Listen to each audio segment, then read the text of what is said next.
Estamos de volta com o programa Passando a Limpo aqui na sua Rádio Web Cuiabana FM 106.5. Muito obrigado a você pelo carinho da sua companhia, também da sua audiência. Quero mandar aquele abraço especial para você que nos assiste e nos ouve aí de Campo Verde. Um forte abraço a vocês aí em Campo Verde, nessa querida região, e a todos que estão conosco em Santo Antônio de Leverger, Barão de Melgaço, você que está na região de Mimoso.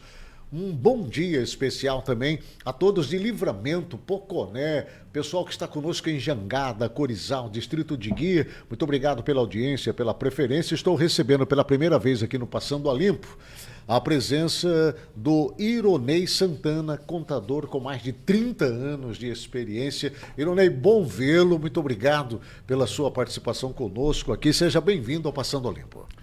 Bom dia, bom dia. Eu que agradeço a oportunidade de nós podermos dividir um pouco sobre o cenário tributário, contábil brasileiro. O Ironei também tem formação na área do direito também ou só da contabilidade? Não, eu preferi o direito contábil, né? Que é a contabilidade. O direito contábil. Direito contábil. Que é atuar, na verdade, na operação da contabilidade. Da contabilidade, né?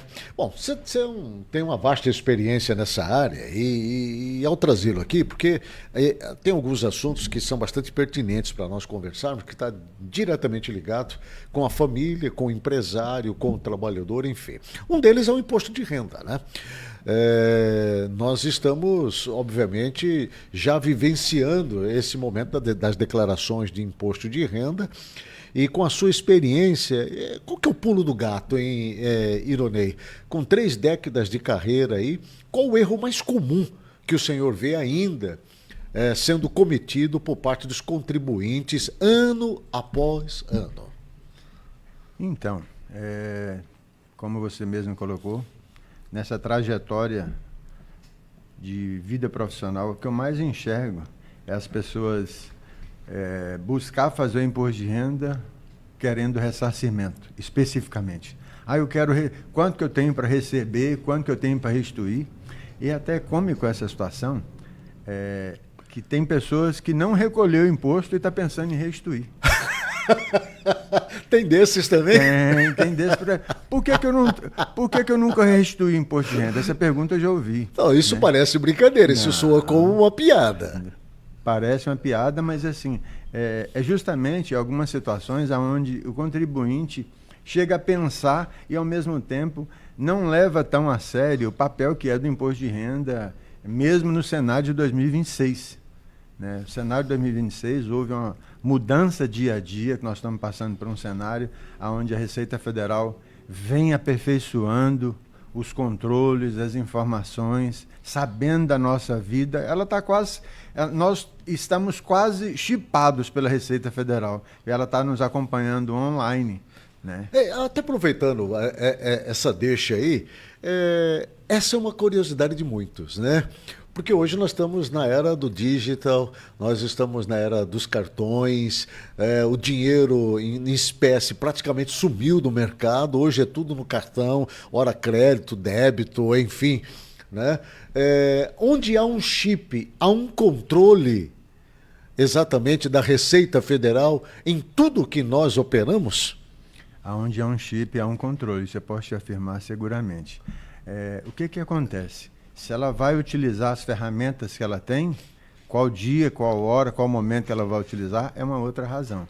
Mas a grande verdade é que não existe mais dinheiro físico, né? Quem anda... Esses dias atrás, eu repito essa informação, porque esses dias atrás eu fiquei com R$200 tentando pagar o Lava Jato, tentando pagar não sei o quê, e ninguém quer receber os R$200, né? Prefere o Pix. Então, hoje, o nosso dinheiro é eletrônico. Nosso dinheiro é eletrônico. Faz muito tempo que eu não recebo dinheiro, né? Dificilmente tem essa relação com dinheiro físico, porque o dinheiro é eletrônico. E a partir do momento, como você mesmo colocou, da operação digital, o dinheiro eletrônico, ele tem o seu monitoramento. Pode-se vir a Receita Federal, como já veio por diversas vezes, não, eu não estou acompanhando. Eu não estou acompanhando até o dia que ela não tiver interesse de acompanhar. Porque registrado e deixando o seu rastro, deixando a sua passagem escrita, isso sem sombra de dúvida. Certo, nós estamos vivendo uma mudança na declaração do imposto de renda agora. Teve algumas alterações, né? Com a sua expertise, a declaração desse ano vai facilitar a vida do declarante ou vai oferecer algumas pegadinhas que possibilitará ele ser alvo exatamente da malha fina, como nós mais conhecemos? A Receita Federal, a cada dia que passa, ela vem atuando de maneira muito inteligente, né? Ela sim, eu declaro isso dia a dia, que ela respeita o contribuinte, aquele contribuinte que tem que restituir imposto de renda, ela paga rigorosamente. Hoje ela está antecipando pagamentos que demoravam muito, ela mantém um respeito ativo ao contribuinte. Todavia, ela vem trabalhando com inteligência. Por exemplo, nós tivemos o ano passado a instituição, na verdade, do cadastro imobiliário de todo contribuinte, seja ele na pessoa física ou na pessoa jurídica. Todo mundo que tem um imóvel, esse imóvel é escriturado, a Receita Federal, hoje ela sabe quem tem. Quem tem imóvel e quem não tem imóvel. Então, mas como assim? E passou, desde o ano passado, passou a existir o cadastro imobiliário do cidadão e das empresas. Imóveis urbanos, imóveis rurais. Então, por que ela adotou esse procedimento? É justamente para saber sobre locação, né?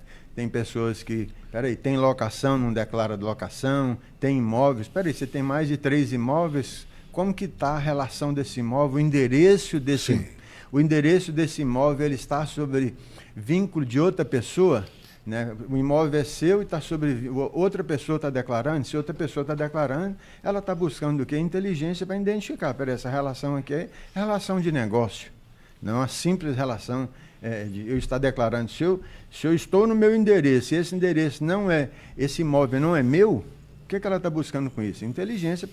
Isso aqui está uma relação de negócio. Alguém está pagando alguém aqui. Mas ela está utilizando isso hoje, Ronei? Ela não está utilizando isso hoje. Mas a partir do momento que ela quiser utilizar, ela vai utilizar. Sim. A ferramenta ela já tem. Então, a grande sacada do imposto de renda hoje, principalmente do empreendedor, né, aquele que trabalha com vínculo empregatício, o processo é mais simplificado mesmo, né? Ele só tem uma fonte de renda. Mas aquele que empreende, mesmo que seja um microempreendedor, ele precisa avaliar o processo, porque dia a dia ele está sendo notificado pelo fisco municipal, estadual e federal a respeito dessa relação. Agora, Ironei, quem deve declarar o imposto de renda agora em 2026? Nesse sentido, nós temos alguns requisitos que é padrão da Receita Federal. Sim. Qual o principal? Rendimento, né?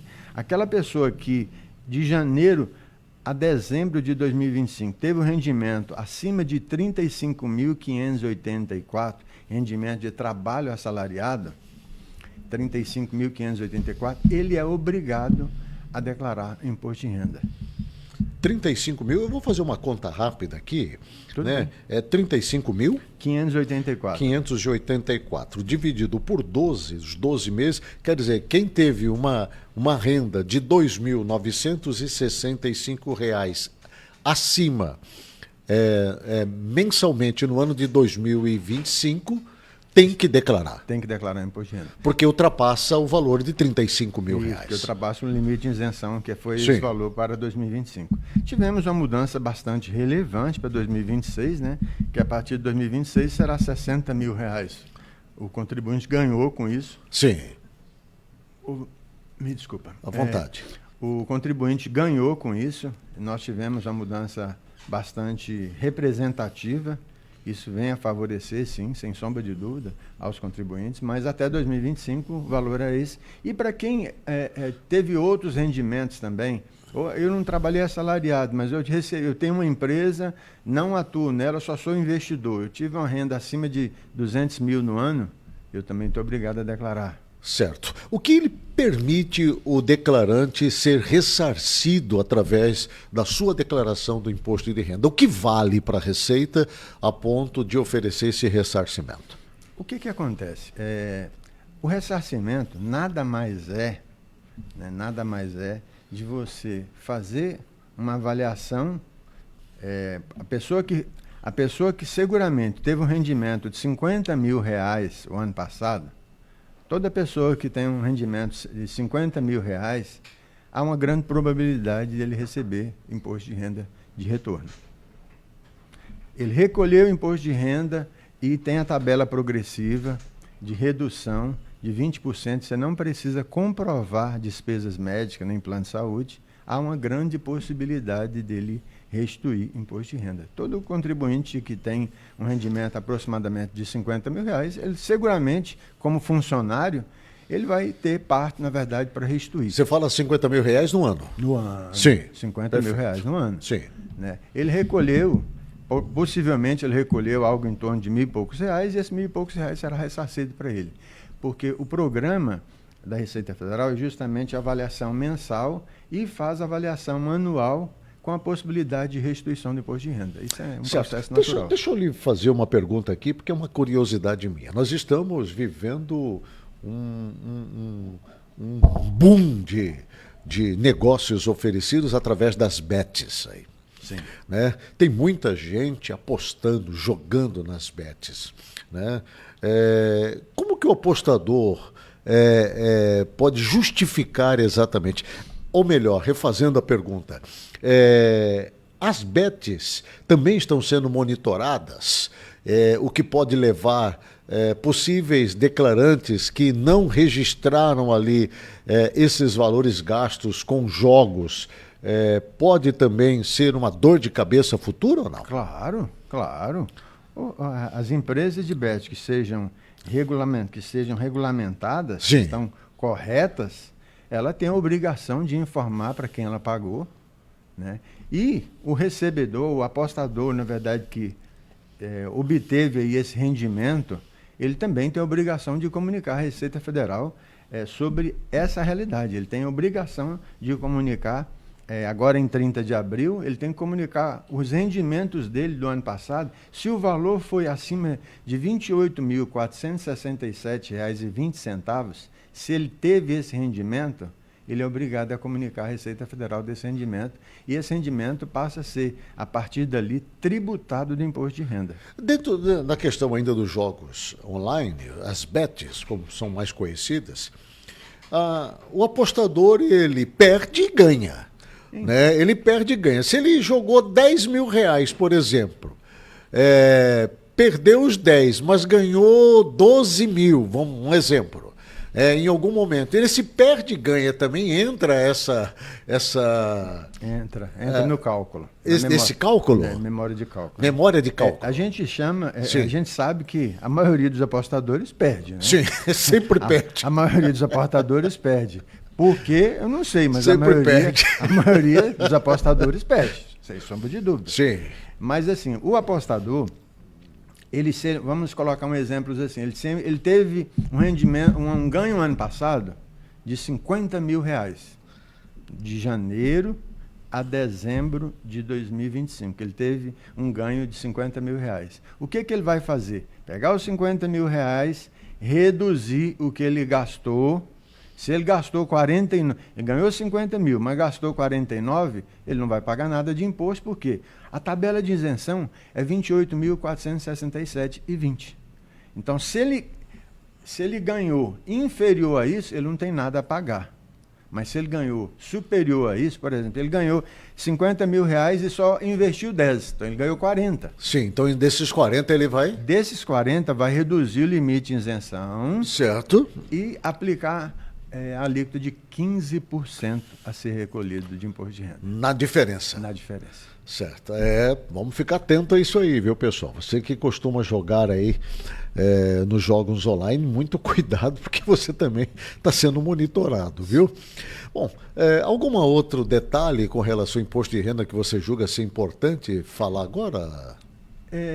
Voltando a falar, na verdade, do cadastro imobiliário nacional, sim. Né, onde o contribuinte declara seu endereço, eu estou declarando meu endereço e esse imóvel não é meu, então eu preciso avaliar se é locação, esse imóvel está cedido, é comodato, né, para esse registro.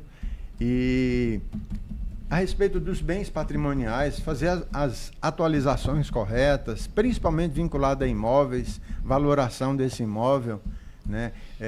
Tem pessoas que fazem investimento através de reforma do seu imóvel e não declara sobre isso, aí amanhã, na hora de vender, acaba tendo um prejuízo, porque tudo um dia vai ser vendido, né? Pode ser por mim ou, na verdade, por meus herdeiros, direta e indiretamente, um dia esse imóvel vai ser circulado. E se ele deixa de ser aproveitado sobre os investimentos que estão sendo feitos periodicamente, acaba tendo prejuízo por causa disso. Entendi. Bom, tá aí a dica de um profissional da área de contabilidade. Eu estou entrevistando nessa manhã o contador Ironei Santana. Ironei, saindo da questão do imposto de renda, falando um pouco sobre a área empresarial, ainda se discute muito esse modelo de reforma tributária aqui no país.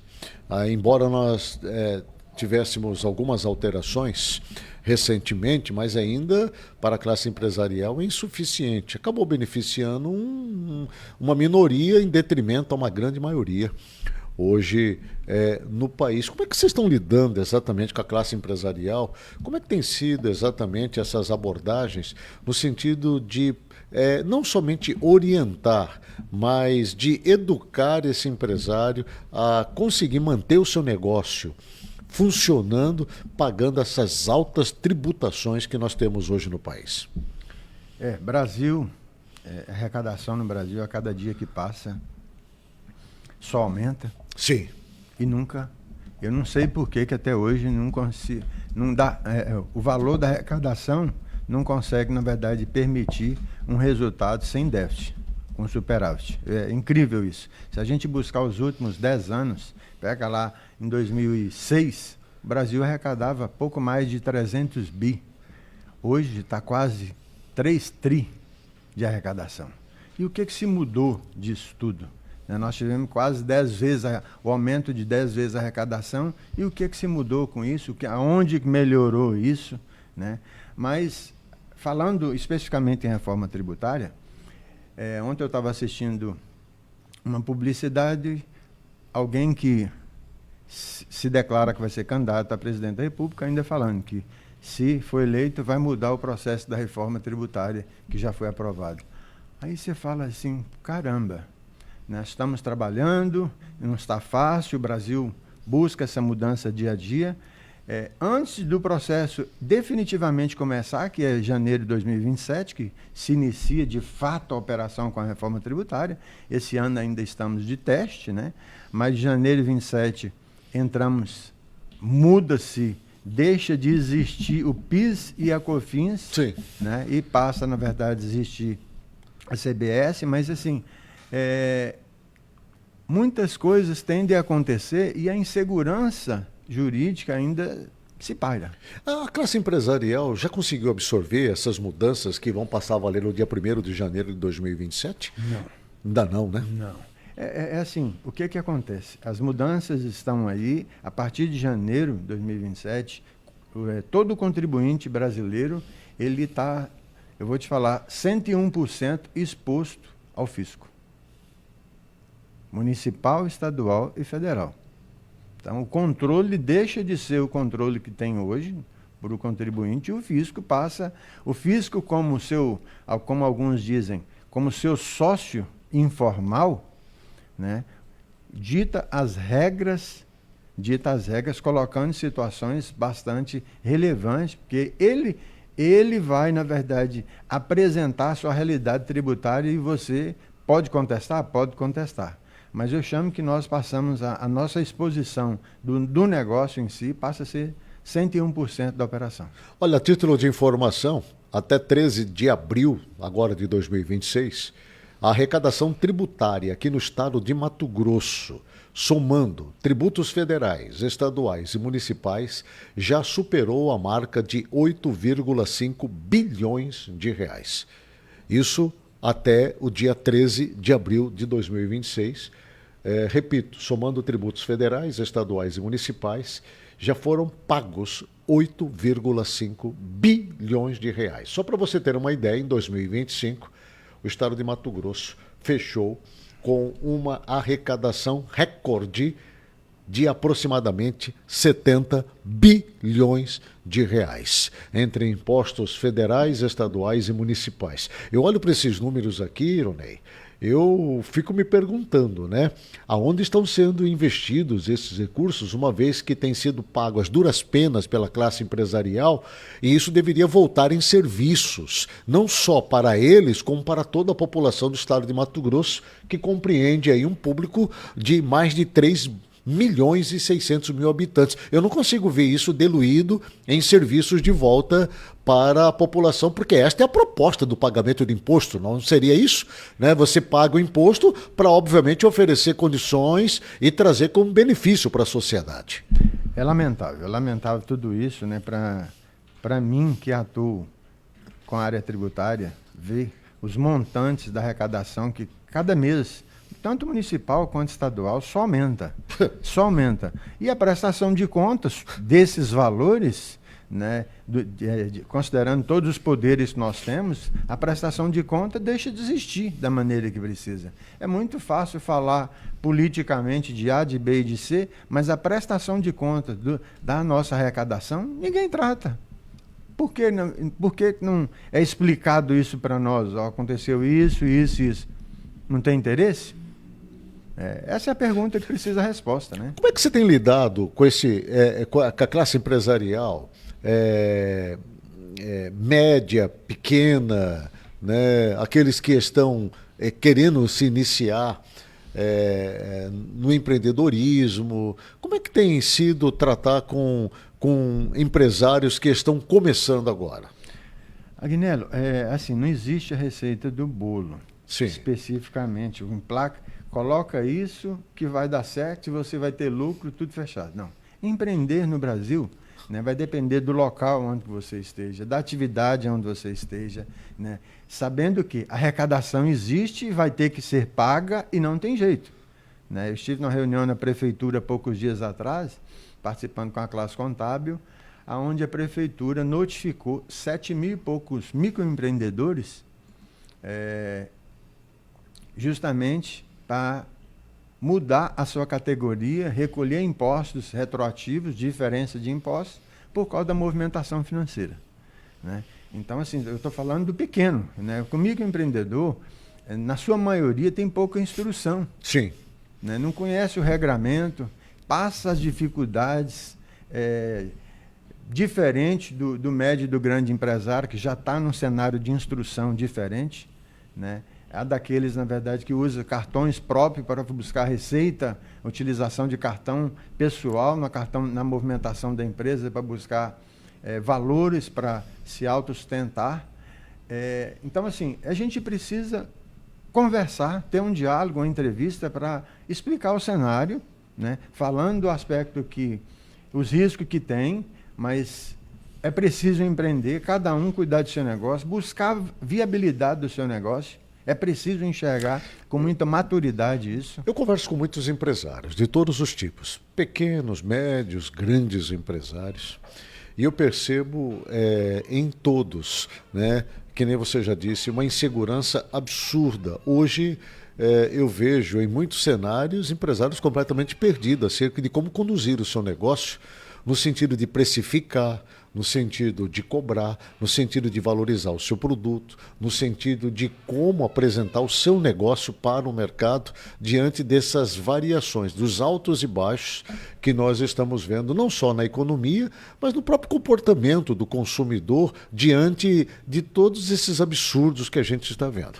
Mas o que me chama a atenção é que tem muitos empresários, micros e pequenos empresários, que ainda não têm uma orientação contábil do seu negócio. Você conversa com eles, fica visível que eles são, ao mesmo tempo, dono do negócio, vendedores, cobradores, contador do seu próprio negócio, administradores, e muitos ainda não têm o devido preparo, têm a força da vontade, têm o querer, têm essa coisa, essa dinâmica que todo empresário tem, mas não tem conhecimento. Qual que é a dica que você dá exatamente para esse pequeno e médio investidor, empresário, com relação a melhorar a condição administrativa e de gestão do seu negócio? É preciso se capacitar. Eu sempre falo, o microempreendedor, o ideal seria ele não iniciar seu negócio sem, ao mínimo, ir até o Sebrae, que está lá para isso, para fortalecer isso com ele, né, com instruções, capacitação, porque é preciso separar o sentimento da razão para pôr qualquer negócio, para iniciar qualquer negócio. Ah, eu vou montar meu negócio porque eu gosto de fazer isso. Eu vou montar meu negócio porque fulano falou que vai dar certo. Será que é isso mesmo, né? Porque é preciso separar sentimento e razão para montar um negócio. Onde entra o contador nessa história? O contador pode iniciar desde o início, mas assim, pensando no aspecto tributário do processo, no Sim. aspecto estratégico do processo. Sim. Né? Mas vencer é uma prática diária. Né? Você montar um negócio, é todo dia você ser forte para buscar, na verdade, vender, para buscar receber, né? E colocar o seu negócio como um negócio de sucesso, um negócio que possa responder à categoria do consumo, mas é preciso bastante atenção, é preciso bastante cuidado para separar e agir de maneira bastante profissional. Independente se eu vou montar um negócio simples, que seja um espetinho, eu preciso saber o custo, quanto que eu estou gastando, quanto que eu preciso, na verdade, faturar para manter aquele negócio na operação. Porque muitas das vezes as pessoas não têm um controle de quanto que vendeu, não têm um controle de quanto gastou. Você não consegue analisar se você não tem as informações. Esse é o pecado, principalmente do pequeno, de quem está iniciando. Você vai iniciar um negócio, você precisa saber quanto que você precisa vender para manter aquele custo. E porque assim, o processo ele é racional mesmo. Peraí, se esse negócio não dá certo, eu tenho que parar ele e iniciar um outro projeto. Não é eu ficar tentando.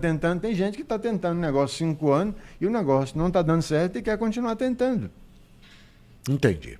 Bem, olha, você que está nos assistindo e nos ouvindo nessa manhã aqui na Cuiabana FM, você pode ter a oportunidade de buscar uma orientação. Eu até quero tomar a liberdade aqui, Ironei, de usá-lo aqui como esse instrumento de informação aí para esse público que está nos ouvindo, caso alguém se interesse, de repente, em conversar com você e buscar alguma orientação, informação acerca do seu negócio. Tem algum telefone de contato, rede social, alguma coisa nesse sentido, Ironei? Claro. Sim. 65 30 25 15 15 é o nosso telefone. Vamos repetir, 65? 30 25 15 15. Sim, 30 25 15 15. Facinho, facinho. A nossa rede social é @audicontecontadores.com. Audiconte Contadores, a nossa rede social. Nosso site é audicontecontadores.com.br.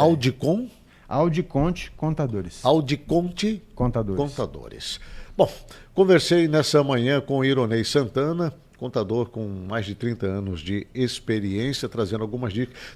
Só para a gente fechar aqui, tem uma pergunta aqui, acho que nós deixamos de falar. Até quando pode entregar a declaração do imposto de renda, Ironei? Opa, vamos encerrar as nossas obrigações com o Fisco Federal em 30 de maio de 2026. Até 30 de maio agora, de 2026. Até o mês que vem. Então dá tempo da pessoa fazer a declaração tranquila, pensar direitinho. Com certeza. Se não souber fazer, qual que é a dica que você dá? Procure quem, vai aonde? Procure um profissional contábil que você conheça. Se não conheça, vai atrás. Podemos ajudar, Sim. Como você mesmo nos oportunizou. Podemos ajudar. A ideia é prestar conta ao fisco de maneira sólida, tranquila, que não vá durante 5 anos, ser notificado com penalidades. Perfeito.